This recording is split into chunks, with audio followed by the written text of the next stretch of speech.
What's going on Facebook? I'm just going to jump right into it here. As always, if you're watching this video, please share. The more you share, the more people see it. So forgive me if I don't appear to be my usual self today.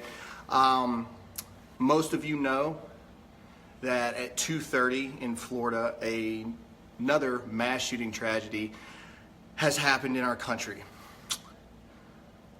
Initial reports are saying that it is the second worst mass school shooting since the Sandy Hook massacre. So, you know, I've sat here and I've tried to figure out how exactly I want to address this. And my office partner Gary was sitting here and he was telling me, you know, Graham, I really don't know how you need to approach this. I really don't know how you need to handle this.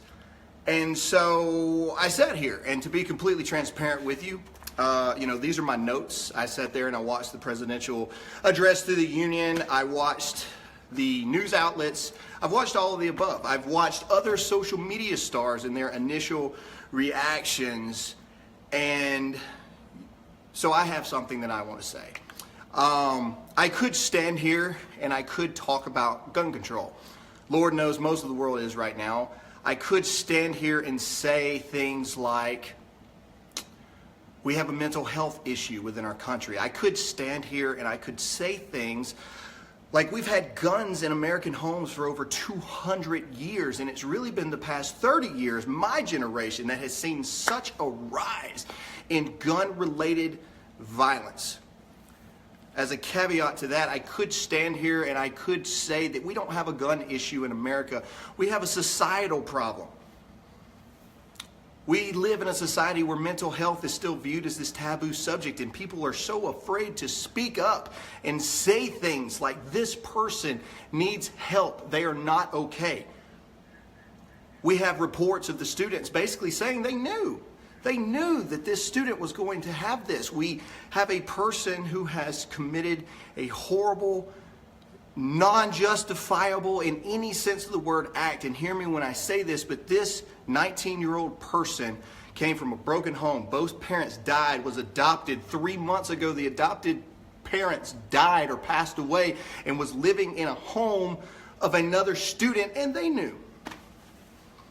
I could stand here and I could argue the same argument that you're going to hear over and over and over again between political gains and political agendas, between the Second Amendment, mental health, and everything in between. But instead today, I think what I want to focus on is this. As it stands right now, we have 17 people that are dead, 14 others that are wounded. These are sons, daughters, some of them mothers or fathers, because they weren't all children, who had talents, skills, love, affection, purpose, and destiny within our country, within their own lives, that are no longer here. I've heard people say that right now is not a time for prayer and reflection because that's all we do and nothing ever gets done and nothing ever gets satisfied. Well, to those people I say, when is the right time for prayer and reflection? When is the right time to mourn the loss of loved ones? When is the right time? I want to sit here and I want to talk about the fact that people in times like this will say that America is borderline a lost cause and that we've lost ourselves, society is in shambles, and America will never, ever, ever be great again. And to that, I want to bring one thing into play. And as you share this video, I think that this sums up the fact that America's not lost. America is not gone, because real America is in the realm of Aaron Feist. And I pray to the family of Aaron that I'm saying his last name correctly. For those of you who don't know, Aaron Feist was a coach and a teacher at the high school who lost his life shielding children and protecting them from the shooter.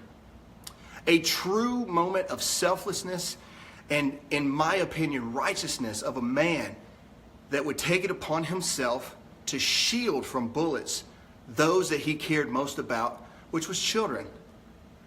You tell me that America is a lost cause and we don't care about each other. I tell you that you're wrong, because those people those foundational people that built this country in the first place are still here. And they do amazing acts of selflessness and love every single day.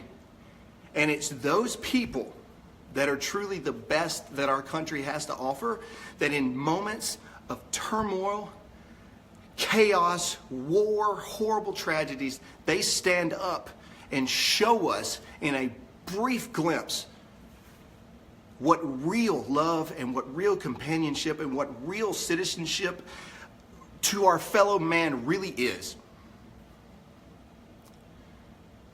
So today is not the day for the talks about politics of gun control and whether the fact stricter gun laws and regulations and legislations could have prevented this. Drugs are illegal, but yet people have those every day. Today is a moment of self-reflection and prayer for the families and the loved ones that lost their lives in this terrible tragedy. But it is also a time for us as America to pull together as one people and accomplish and take over this issue together. There once was upon a time when tragedies happened that American citizens pulled together and remember that we're all Americans and we're all family and we're all in this in one way or the other. But unfortunately in 2018, these situations lead to more division than there's ever been. So my message is simply this as you share this video to the families of the victims and those that have lost their lives in Florida. My prayers and my condolences are with you. To the children and to the parents that are afraid now, which they never should be, for their children to go to school and go to class to simply learn. I tell you that as an adult in an American society, I promise you that real America will stand up and work together to make sure that your children and your families are safe. But most importantly, I want to remind America that we're not lost. We're not gone. We're still here. And that can be found in the amazing people like Aaron Feist that would jump in front of a bullet for someone else. We don't need to make America great again. America is great. It will always be great because of the great people that are here.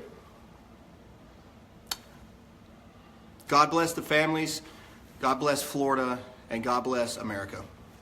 See you guys later.